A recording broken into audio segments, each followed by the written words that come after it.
Hello everyone, this is 18th lecture, and in this lecture we shall discuss about the electric field intensity due to uniformly charged spherical shell. The application of Gauss theorem, this is the third and last application of Gauss theorem, and for this we consider a spherical shell. A spherical shell is a hollow sphere with negligible thickness. So when we give a charge to the spherical shell, it is all distributed along its outer surface uniformly. Let the radius of the spherical shell is capital R and charge given to the shell is Q.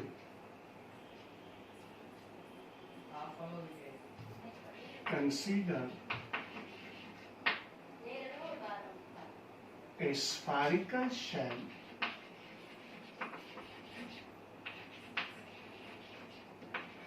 of radius R. Spherical shell means a hollow sphere with negligible thickness, just like inflated balloon. A spherical shell of radius R, a charge Q is given to it, which is uniformly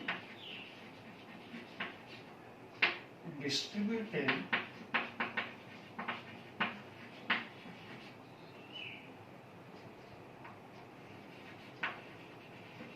along its whole outer surface.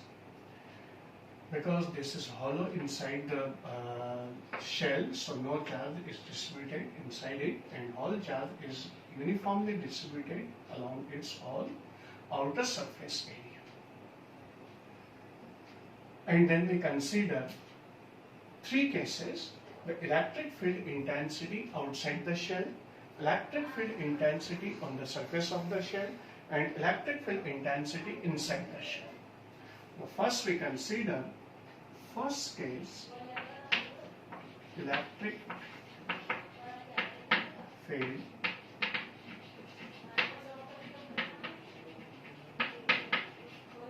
intensity outside the shell. If we consider a point at distance r from the center, then small r is greater than capital R.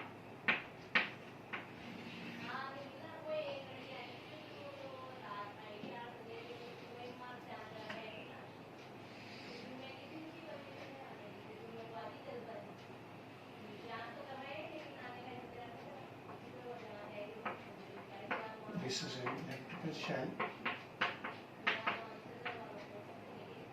of radius r, and we consider a point. This is the center of the spherical shell, and this is the point P outside the shell at distance small r.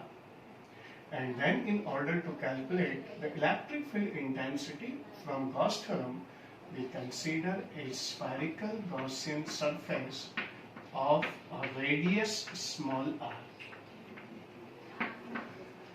that covers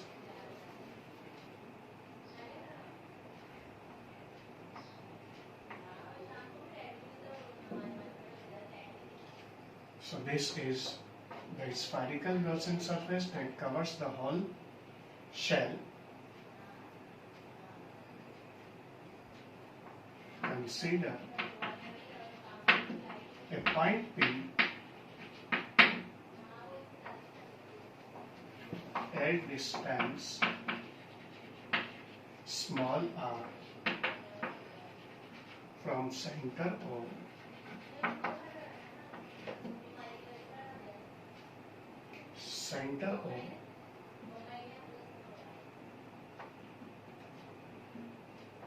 then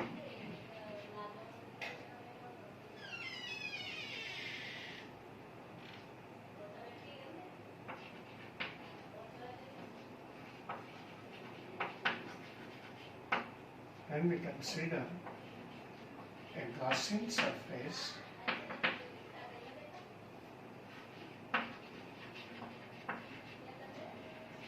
of radius r, then from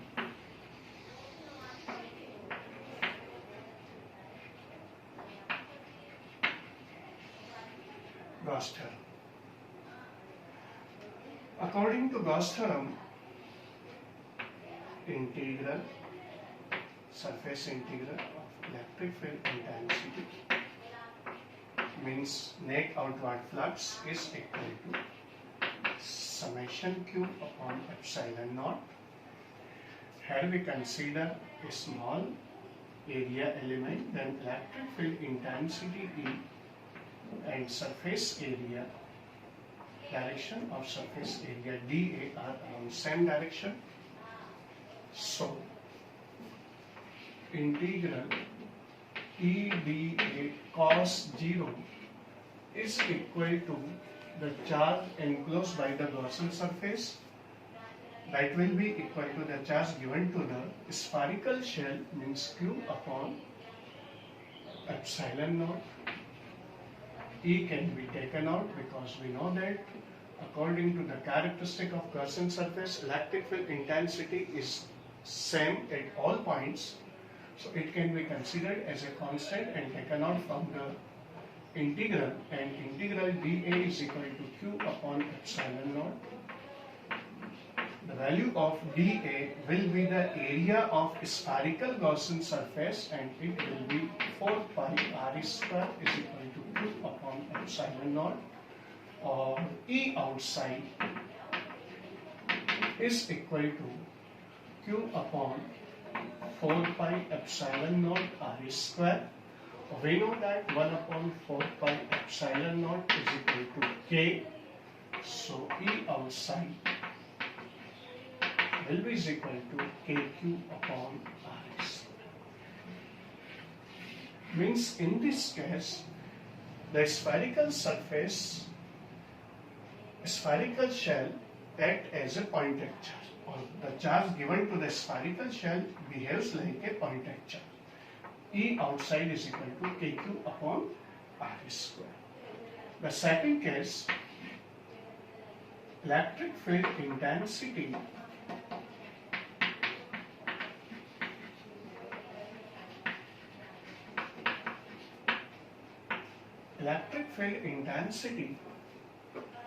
on the surface of the shell,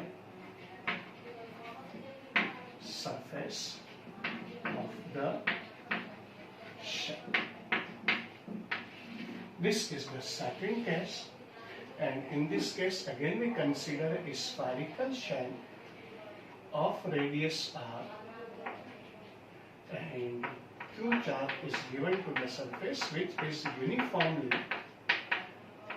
distributed along its all open outer surface. And in this case we don't consider the Gaussian surface, this shell act as a self-Gaussian surface, and we can apply the Gauss theorem. Consider a shell of radius r. Hence, in this case, small r is equal to capital R, and point P is considered at this point on the surface of the shell. Consider a shell of radius r, and q charge is given to it. The shell itself acts as Gaussian surface.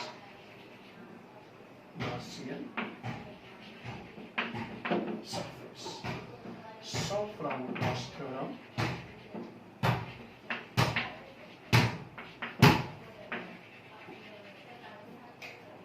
integral E dot dA, the mathematical form of Gauss theorem, is equal to summation Q upon epsilon.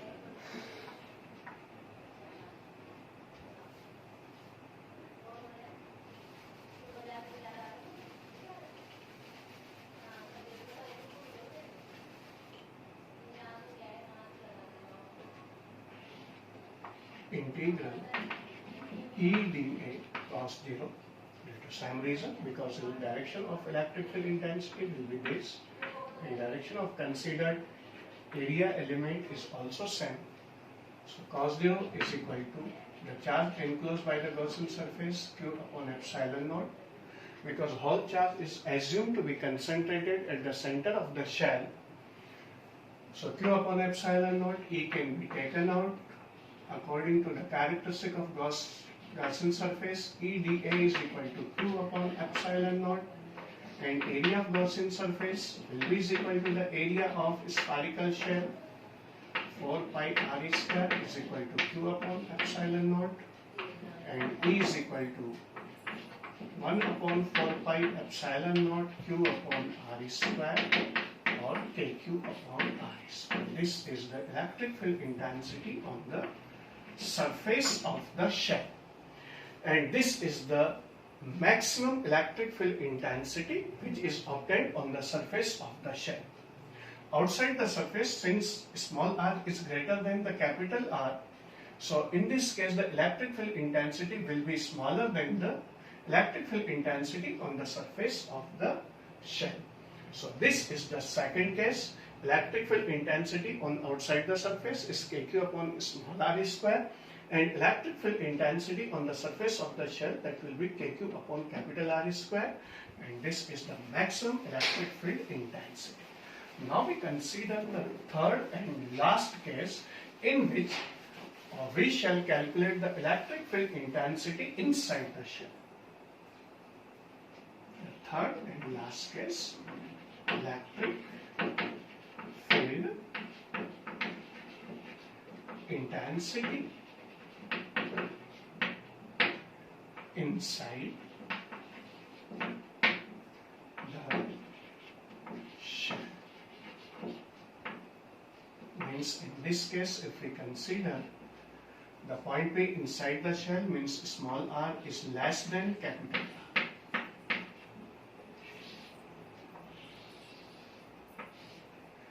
And this is the spherical shell of radius r. Q charge is given to the shell.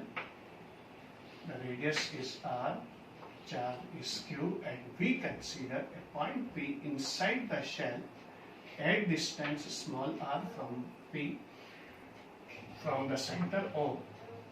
Then in this case, since the whole charge is distributed out at the outer surface of the shell, so no charge will exist inside the shell, and electric field intensity will also be equal to 0, because the charge enclosed by the Gaussian surface, which will be inside the shell, the magnitude of charge will be 0 enclosed by the surface, so electric field intensity will be 0. Consider a Gaussian surface, consider a spherical shell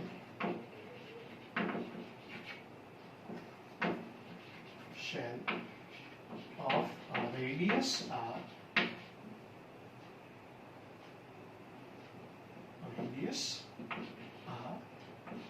and Q charge is given to P is a point, P is a point at distance r from center O inside the shell. Consider a Gaussian surface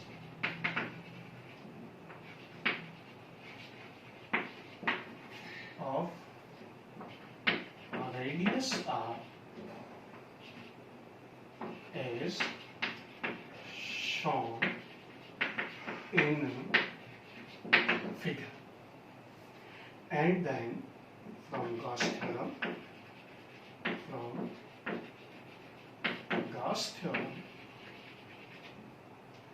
integral E dot dA is equal to summation q upon epsilon naught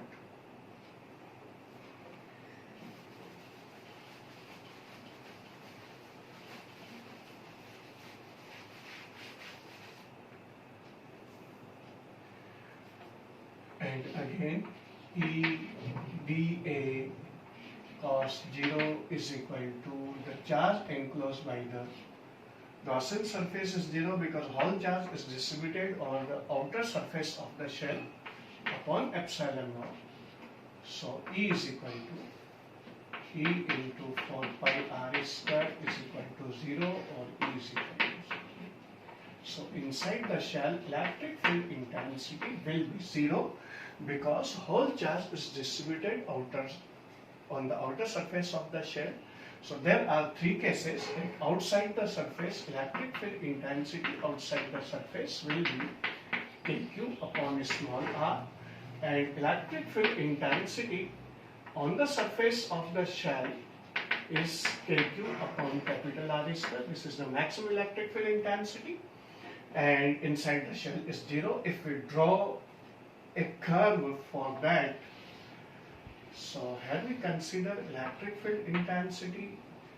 This is R is equal to 0 at the center of the surface, and at the center of the surface electric field intensity will also be equal to 0. At the center it is also 0 inside the shell and center. So from the center to the surface the electric field intensity is 0 because charge is 0, and this is the maximum electric field intensity, means kq upon capital R square, maximum electric field intensity. From this point to this point, this is on the surface, small r is equal to capital R, and here since q is equal to 0 at the center, electric field intensity is also 0, and inside the shell electric field intensity will also be equal to 0. So q is equal to 0, then E is equal to 0, and then this is the maximum electric field intensity kq upon capital R square, and then when one goes from small r is greater than capital R, this is outside, this is on surface, and this is inside, and electric field intensity decreases just as, and the shape of the curve will be parabola, because E is inversely proportional to R square. So this is the whole about the electric field intensity due to uniformly charged spherical shell.